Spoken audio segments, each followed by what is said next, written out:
Je vous souhaite la bienvenue à cette chronique Votre santé financière. Je suis en compagnie d'Yves-Patrice Baudin, qui est notre chroniqueur, mais il est également président de Baudin Groupe Conseil, syndic autorisé en insolvabilité. Yves-Patrice, bonjour. Bonjour, Michel. Yves-Patrice, aujourd'hui, on va parler de collection.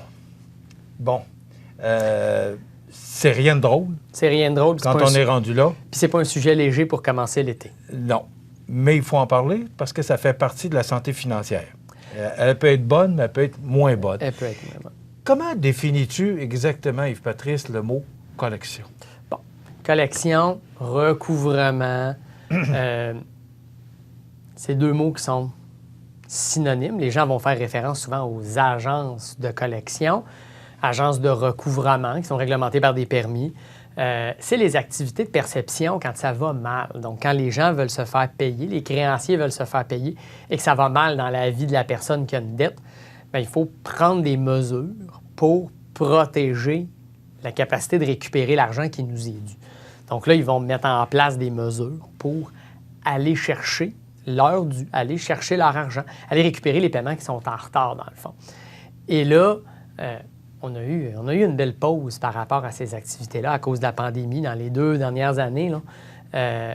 Les agences de recouvrement, pour un paquet de raisons, pour les mêmes raisons que le gouvernement a mis beaucoup d'argent, pour la même raison que les banques ont donné du lousse à leurs clients, mais ça, les agences de recouvrement se sont dit, on ne peut pas être méchantes parce que la situation est hors de contrôle par rapport à la moyenne des gens. Mais là, les clients des agences de recouvrement vont commencer à faire leur travail. Fait que la perception, le recouvrement, la collection, là, peu importe le beau mot ou le mot méchant qu'on choisit, ça se passe comment? Premièrement, ça se passe jamais bien. C'est jamais agréable quand quelqu'un prend le téléphone pour nous appeler, nous dire hey, « Monsieur, vous avez une dette, madame, vous nous devez de l'argent. Quand est-ce que vous allez nous payer? » Les premiers appels sont quand même gentils. On s'entend, là, c'est le créancier lui-même, la compagnie avec laquelle vous faites affaire, c'est votre banque. C'est le service à la clientèle qui va vous appeler. Puis essentiellement, ils vont vous dire hey, t'as-tu juste oublié? T'as-tu juste été distrait? Puis quand on est distrait ou qu'on oublie une journée, 2 jours, 3 jours, c'est pas tant la mer à boire. Si on oublie de 2 semaines, 3 semaines, c'est là qu'il y a un appel qui peut arriver. Pas tout le temps. Et là, c'est un appel de courtoisie. On n'est pas dans la méchanceté, on est dans la gentillesse. Plus on accumule de retard, par exemple, plus le créancier va être insistant. Ça va être encore à l'interne à la compagnie, mais ça va être un petit peu plus ferme comme conversation. Et là, à un moment donné, les appels vont arrêter. Là, il y a une première pause qui va s'installer. Et là, éventuellement, si on ne rembourse pas, là, il y a une agence de recouvrement. Donc, c'est quelqu'un d'externe. C'est une compagnie qui est mandatée pour faire le travail de perception, de recouvrement. Et ce sont des professionnels, là. Et c'est des professionnels et ils sont régis par la loi. L'Office de la protection du consommateur leur impose d'avoir un permis. Il y a des manières de faire. Ils n'ont pas le droit d'être agressifs, ils n'ont pas le droit d'être méchants, ils n'ont pas le droit d'être insultants. Ils n'ont pas le droit de vous traiter de tous les mots d'église. Il faut qu'ils agissent avec courtoisie, avec respect. S'ils ne le font pas, bon, vous pouvez déposer une plainte contre eux. Il ne faut pas se gêner non plus si jamais ça devient nécessaire. Mais eux autres, ils vont être rough, puis ils vont être durs, puis ils vont appeler souvent. Et à un moment donné, ils vont appeler tellement souvent que vous ne serez plus capable de les endurer. Et là, à un moment donné, ça va arrêter. Est-ce que appeler souvent, ça peut être considéré comme du harcèlement? Ça dépend du comportement. Ils ont le droit d'appeler, c'est certain, mais minimalement, Okay. Là, ils vont vous appeler 1 fois par jour. J'ai déjà entendu des histoires où les agences de recouvrement appelaient 2 fois, 4 fois, 6 fois par jour. Jour? Par jour, oui. Maintenant, entre 9h25 le matin puis 6h15 le soir, à moins d'aller commettre un acte criminel, chose que je ne vous recommande pas, bien, vous n'aurez pas trouvé le 2000 $ que vous devez. OK? On n'ira pas voler une banque pour payer une agence de recouvrement. Ça serait complètement indécent. Mais ça vous mettrait dans un paquet d'autres troubles aussi. Mais ils appellent, puis ils appellent, puis ils appellent, puis ils disent, bien là, demande à ta mère, demande à ton frère. Ils n'ont pas plus d'argent nécessairement. À un moment donné, il ne faut pas virer fou non plus. Allez voir votre banquier. Mais si vous allez voir votre banquier va vous dire, vous avez un problème de recouvrement, je ne vous prête pas. À un moment donné, l'agence de recouvrement, par exemple, elle va arrêter. Parce qu'elle n'aura pas réussi. Là, vous allez vous dire, ah, c'est beau, je suis sorti de l'auberge. Non, vous n'êtes pas sorti de l'auberge. Il peut y en avoir un autre qui reprend dans 2 semaines, 3 semaines, 1 mois, 3 mois. On part un autre ronde avec une autre agence de recouvrement. Des fois, ils vont se passer la POC de un à l'autre pendant un certain temps. Et à un moment donné, le dossier va retourner au créancier original qui, lui, va décider s'il veut vous poursuivre. Et là, il peut aller à la cour, chercher un jugement. Parce qu'ils peuvent poursuivre. Parce qu'ils peuvent poursuivre. Si on doit de l'argent à quelqu'un, cette personne-là a le droit de le faire recouvrer. Il y a des délais pour poursuivre. Là, je vous inviterai à consulter un avocat. Moi, je ne suis pas avocat, je suis syndic. Mais il y a des règles sur à quel moment on perd le droit de poursuivre. On appelle ça la prescription. Puis un avocat va pouvoir vous conseiller là-dessus. Puis pas obligé d'aller voir un avocat là, dans les plus grands cabinets. Vous avez un ami avocat ou notaire autour de vous. Minimalement, il peut vous donner le renseignement là, à la faveur d'un café. Là. OK? Si besoin est, par exemple, embaucher un avocat pour vous défendre. Surtout si vous avez une entreprise, c'est important. Et là, une fois qu'on a un jugement, parce que là, éventuellement, on s'entend, là, on ne parle pas d'une chicane de clôture à savoir s'il y en a un qui a raison ou pas, on parle d'une dette. Donc, si vous devez 20 000 bien, vous devez 20 000 ça va être assez facile à prouver pour le créancier. Là. Il y a un état de compte, il y a un contrat préalable, il y a des échéances qui ont été manquées. La preuve est facile à faire. Là. Si on prend un relevé de carte de crédit, bien, ils prennent le relevé de carte de crédit, ils disent « Monsieur le juge, il y a une dette ». C'est pas compliqué, c'est pas stressant pour le créancier, il va gagner. Et à partir du moment où il gagne, là, on se retrouve dans la difficulté. C'est que là, il a le droit de saisir le salaire. Il a le droit d'aller saisir vos biens meubles. Il y en a certains qui sont saisissables dans une maison. Ils ne partiront pas avec le frigo puis la cuisinière, mais ils pourraient partir avec certains biens meubles que vous avez en excédent. Il y a Ils ne sont pas nécessaires, ce que je comprends, là. Exact. C'est la règle de est-ce que c'est nécessaire à la vie? Il y a une valeur d'exemption de base. Donc, ils vont déterminer ce que ça vaut, puis ils vont décider est-ce qu'on part avec ou pas. C'est un huissier qui vient faire le travail. Fait que c'est pas agréable, il y a un huissier qui débarque à la maison, qui vient vous visiter, puis qui vient fouiller dans votre maison pour voir y a-t-il quelque chose à prendre pour payer la dette. Pas très agréable.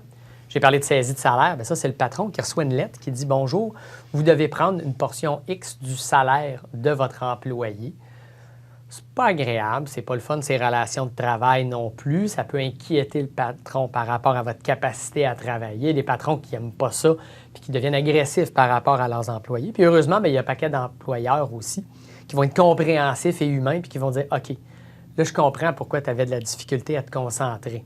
Tu n'allais pas bien financièrement. Tu vas prendre la carte, tu vas aller voir le syndic. » Là, je parle aux employeurs, là. Vous pouvez m'envoyer vos employés.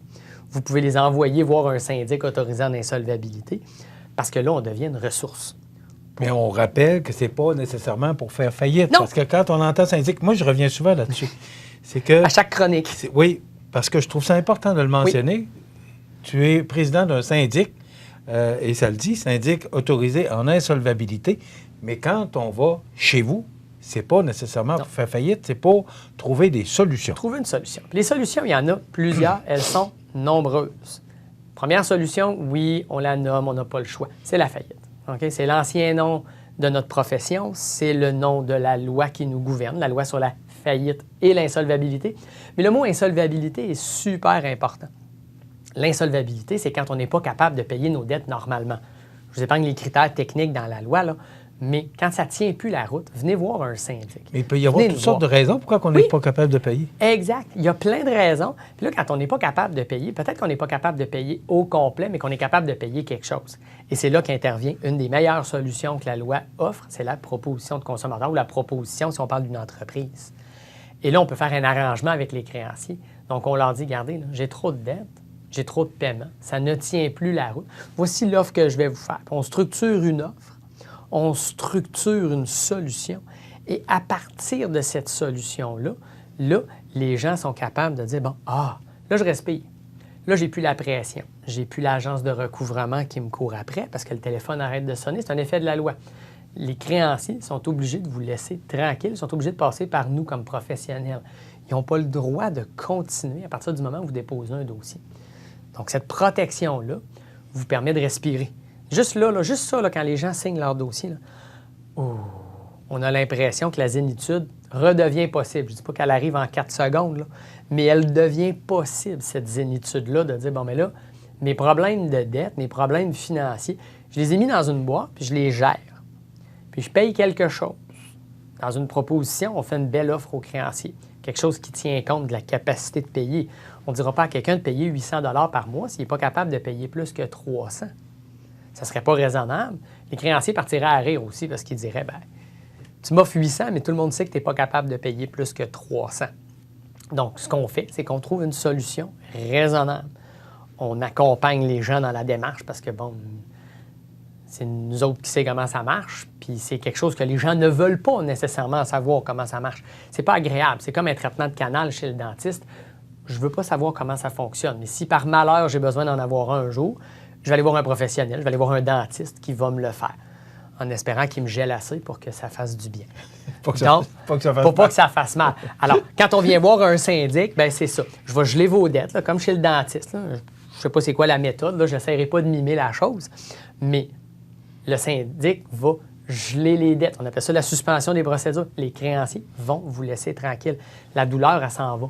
Et à partir de ce moment-là, là, on règle le problème d'une manière cohérente. Et ça, c'est le salut de la personne qui a des dettes, là. C'est littéral. C'est la libération. Le mot existe spécifiquement pour les faillites. On est libéré de nos dettes quand on fait une faillite. On est libéré aussi par une proposition. Oui. Oui. Et après, on est capable de reprendre une vie normale et agréable. Bon, mais c'est ça ma question, c'est... on sait qu'au bureau de crédit, bon, notre crédit est affecté. Si on est rendu qu'on ne paye pas, si on est rendu d'aller voir un syndic en insolvabilité, là, autorisé, mais il arrive quoi avec ça? Est-ce qu'un jour, on va pouvoir réemprunter? Est-ce qu'on va pouvoir s'acheter une nouvelle voiture, une maison, ou je sais pas? Là? La réponse facile, c'est oui. Ça dépend de la discipline de chaque personne. Parce que ce qu'il faut savoir, c'est quand on est rendu qu'on a une agence de recouvrement qui nous appelle régulièrement. Ils ont mis une note au dossier de crédit. La banque a mis une note au dossier de crédit. Ça fait déjà 3, 4, 5, 6 mois qu'on manque des paiements. Bien, dans des situations comme ça, le dossier de crédit est déjà rendu mauvais. Donc, même si demain matin, vous payez l'ensemble de vos dettes, ce qui n'est pas nécessairement possible, à moins de gagner à la loterie, allez pas vous acheter une liasse de 6,49 puis de l'Automax. Là, c'est pas ça la vraie solution. Les probabilités, c'est que vous allez brûler de l'argent. Mais même si vous étiez capable de payer vos dettes instantanément, bien, il y a une note qui va traîner parce que vous avez manqué des paiements, vous avez été en retard. Donc, votre dossier de crédit est entaché pendant une période de 6 ans ou à peu près, d'une manière ou d'une autre. Quand on fait la proposition ou une faillite, dans le fond, ce qu'on fait, là, c'est juste s'admettre que financièrement, là, le portefeuille n'allait pas bien. Donc là, comme on est capable de se dire « Ah, je l'ai admis, j'ai trouvé ma solution », là, c'est comme quand on mange notre soupe Lipton parce qu'on ne file pas bien. On est malade, on mange notre petite soupe Lipton, on le sait qu'on est malade. Ça nous replace l'estomac. À partir du moment où le dossier est terminé, il y a un effet qui traîne pendant un certain temps. Mais il traîne pendant un certain temps qui est connu, puis les dettes sont réglées. Donc après ça, c'est une question de reprendre. Patience, discipline, épargne. Attendre un certain temps. Ça dépend de chaque personne, ça dépend de chaque situation. Fait que je ne vous donnerai pas un timer aujourd'hui en fonction d'une généralité. Mais éventuellement, ça devient le temps d'aller voir le banquier et de dire au banquier « Hey, maintenant, ça va mieux dans ma vie financière. Je me suis débarrassé de mes dettes, ça fait tant de temps. On recommence-tu à me rebâtir une réputation financière? On m'a rebâti le dossier de crédit. Et à ce moment-là, hop, parce que ça se rebâtit. Ça se rebâtit. On recommence avec des outils simples. Une carte de crédit bien ordinaire. On n'est pas obligé d'aller chercher une hypothèque de 800 000 tout de suite. Honnêtement, la banque va vous dire non. Mais une carte de crédit, là, va vous permettre d'acheter une voiture après un certain temps parce que vous allez réétablir du crédit. Et hop, une voiture bien financée avec un taux d'intérêt raisonnable. Allez pas chercher une voiture à 38 % d'intérêt, ça ne tient pas la route. Mais avec le temps, vous allez pouvoir avoir une carte de crédit qui a une limite qui a de l'allure, votre véhicule, épargner, et là, la maison va redevenir possible aussi. Donc, quelqu'un qui fait une faillite ou une proposition va se rebâtir, pas peu, va se rebâtir si elle fait l'effort nécessaire. Et vous autres, vous êtes là pour conseiller on et conseille aider à ce que tout ça guide. se refasse. C'est une des valeurs fondamentales de Baudin Groupe Conseil, c'est l'accompagnement. Donc, du début à la fin du dossier. Et même après, parce que la vie continue, une fois que votre dossier est terminé, vous prenez le téléphone, vous nous appelez, on va répondre à ces questions-là. Ah, tel financement auto, c'est une bonne idée, pas une bonne idée? Prenez le temps, appelez-nous du début à la fin et même après. Après la pluie, le beau temps. Le beau temps, effectivement. Alors, Yves-Patrice Baudin, notre chroniqueur, qui est président de Baudin Groupe Conseil, syndic autorisé en insolvabilité. Vous pouvez les rejoindre au 1-833, c'est un numéro sans frais, 1-833-476-3334, 1-833-476-3334. Donc, c'est à Québec, tout près de chez nous. Mais c'est partout avec le virtuel, on fait un peu partout, là où c'est nécessaire. Merci, On Michel. se retrouve au mois de juillet. Merci, Yves-Patrice. Merci beaucoup. Voilà, ça complète.